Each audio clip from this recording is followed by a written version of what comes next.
इसको सॉल्व किया है। इसमें बेसिकली जो शुरुआत ऐसे हुई थी 5 जून को रामलीला मैदान में ईस्ट डिस्ट्रिक्ट में कुछ बॉडी पार्ट्स मिले थे। उसके बाद लगातार 3 दिन तक तो शुरू में दो पैर, 2 थाई, फिर एक स्कल मिला एक दिन, उसके बाद एक बाजू का हिस्सा मिला। तो 3-4 दिन तक बॉडी पार्ट्स की रिकवरी हुई वहाँ मैदान से, और वहाँ एक 420 नंबर FIR PS पांडव नगर में केस दर्ज हुआ। इसमें काफ़ी जद्दोजहद हुई। पहले तो ये बॉडी को आइडेंटिफाई करने की UIDB बॉडी थी, उसमें ये आइडेंटिफाई नहीं हो पाई थी। इसी कारण इस केस में कोई ब्रेक थ्रू मिल नहीं रहा था। तो उसी कारण, क्योंकि काफ़ी वो था, ग्रुसम मर्डर लग रहा था कि बॉडी पार्ट्स हुए हैं, उस कारण हमारी कई टीम्स उस पर काम कर रही थी। इसमें फाइनली हमारी न्यू दिल्ली रेंज की टीम बेसिकली उमेश वर्मा और इंस्पेक्टर राकेश के अंदर इनका ब्रेक थ्रू हुआ जब ये बॉडी को आइडेंटिफाई कर पाए। इसमें बेसिकली इन्होंने काफ़ी जगह से उसमें फुटेजेस रिलीज हुई थी, और उसके हिसाब से इन्होंने टेक्निकली एनालिसिस किए और उसके साथ साथ डोर टू डोर वेरिफिकेशन की।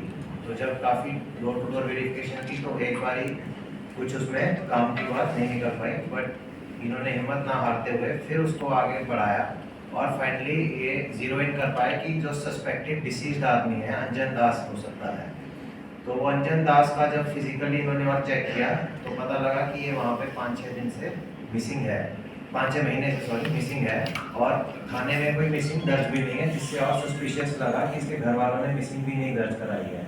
और जो सस्पेक्ट इसके मर्डर लगे, जो लेडी पूनम थी, वो सस्पेक्ट निकली और उसका फिर इससे रिलेशन भी था। तो उस बेस पे हमने जीरो इन किया वो लेडी पे और फिर उसका बेटा दीपक, क्योंकि फुटेज में दोनों माँ बेटा दिख रहे थे। तो उस बेस पे जब हमने इनको जाके इंटरोगेट किया, इनको चेक किया, ट्रेस किया, तो इन्होंने कन्फेस किया कि इन्होंने क्राइम किया है और उसी बेस पे ये मर्डर हुआ है।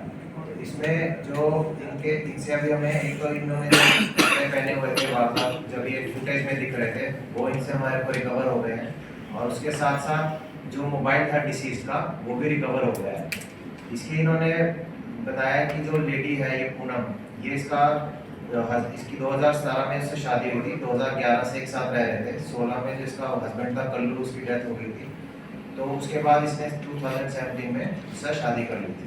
तो जो दीपक लड़का है वो कल्लू का बेटा है और उसके साथ एक बेटी भी थी। दीपक की शादी हो गई थी, फिर वो अलग रहने लग गया था। ये जो आदमी था इसकी शादी गांव में बिहार में भी हो रखी थी, इसके 8 बच्चे थे। तो ये क्या करता था, पूनम के शुरू में जेवरात वगैरह इसने बेच के वहाँ घर में पैसे भेज दिए थे, और अभी भी कुछ कमाई के साधन ज़्यादा नहीं कर रहा था और वो उसी पे डिपेंडेंट थी। और राहुल, इसकी दीपक की बात हुई आपस में कि इसको मारने की बात हुई मार्च-अप्रैल के आसपास। तो इन्होंने उसी हिसाब से तैयारी रखी। तो 30 मई को इसको पूनम के घर में इन्होंने इनको शराब पिलाई, उसमें नींद की दवाई डाल दी थी। थोड़ा जब वो डिजी हुआ उसके बाद उसका उसने गला काट दिया और बाद में बॉडी छोड़ दी पूरा दिन घर में। अगले दिन जब उसका पूरा ब्लड ड्रेन आउट हो गया फिर उसके टुकड़े किए इन्होंने। अभी तक जो लग रहा है करीबन 10 टुकड़े किए हैं, फिर बाकी तफ्तीश के दौरान और पता लगेगा।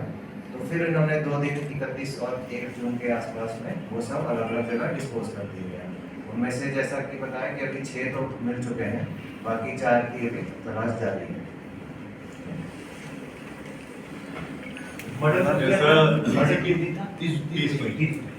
जैसा जिसकी अमित ने बताया कि बहुत मशक्क़त हुई है इस केस में, बहुत मेहनत हुई है, और जो बहुत सारी टीमें इसमें पहले लगी हुई थी उनको कुछ सुराग नहीं मिल पाया था। और एक हमारे कमिश्नर ऑफ पुलिस जो संजय अरोड़ा जी, उनका आदेश ये था कि जो केसेस डिस्ट्रिक्ट में सॉल्व नहीं हो पा रहे हैं, क्योंकि हमारा जो इनस क्राइम का जो सॉल्व परसेंटेज है पुलिस का 95% से ऊपर है, जो कि बहुत ही काबिल तारीफ है। जो इक्का दुक्का केसेस जो ऐसे बचे हुए हैं उन पे हमें क्राइम ब्रांच को स्पेशली फोकस करने के लिए बोला था। इस टीम पे अमित ने बहुत मेहनत की है। इसकी एक और टीम को पहले लगाया गया था, वो भी कामयाब नहीं हो पाई थी। अब फाइनली जो न्यू दिल्ली रेंज की टीम है, उमेश वर्मा ACP है, पुराने दिग्गज है स्पेशल सेल के, और इंस्पेक्टर राकेश की टीम है, इन्होंने बहुत मेहनत से इस पर काम किया।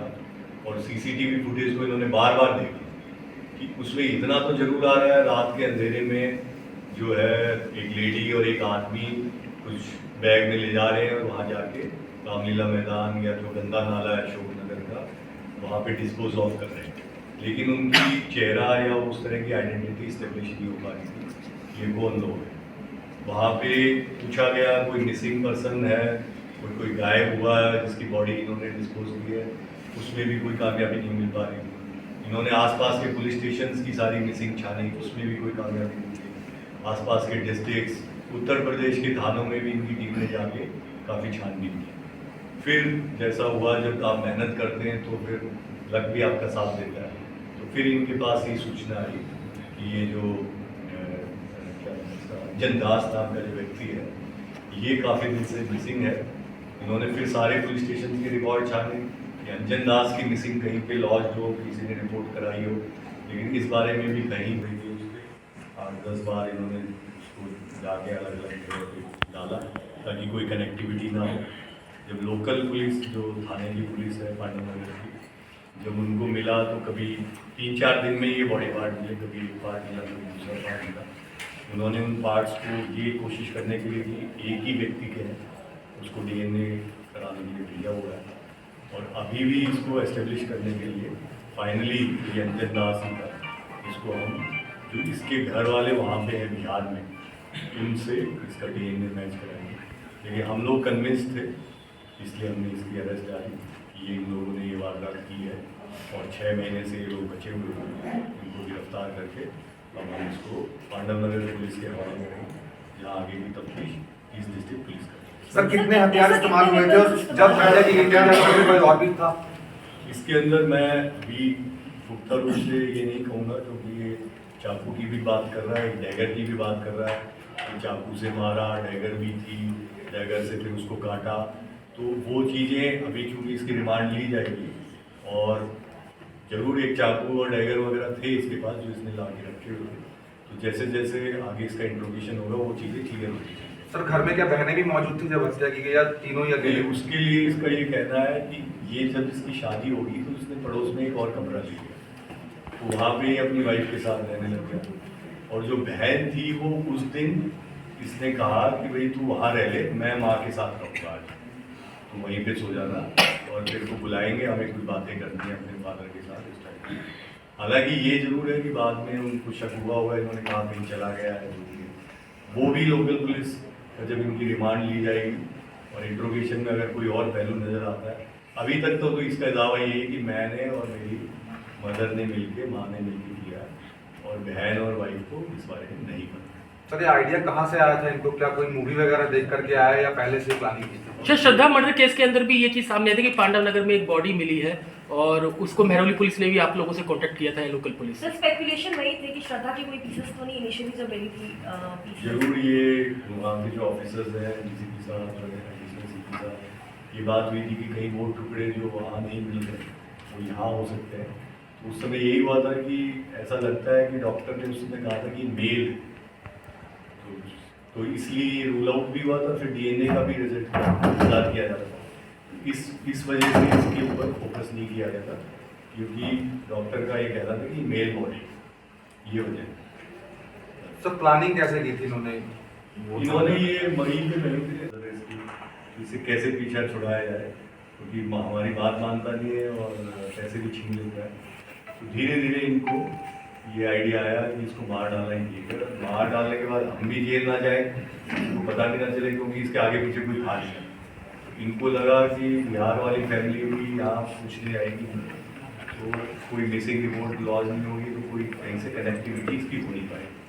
और जो ये स्कल कहते हैं, जो खोपड़ी, उसको इन्होंने लास्ट में इसीलिए किया कि उसकी पूरी जो है पहचान वगैरह मिट जाए, और उसको गड्ढे में डाला ताकि वो कभी भी शिनाख्त ना हो पाए। तो इन्होंने अपनी तरफ से पूरे प्रिकॉशन। सर टोटल 10 पीसेस अभी तक देखिए 6 तो मिल चुके हैं, इनका ये 8-10 पीसीस की कहने की बात है। तो अभी देखते हैं, 1-2 जगह आज सुबह ये लोग गए थे जहाँ इसने बताया था नाला वगैरह, वहाँ से नहीं मिले। अभी इनकी एक बार रिमांड मिल जाए कोर्ट के आदेश से, तो इनको अच्छे से और गहन पूछताछ करने के बाद वो जो बात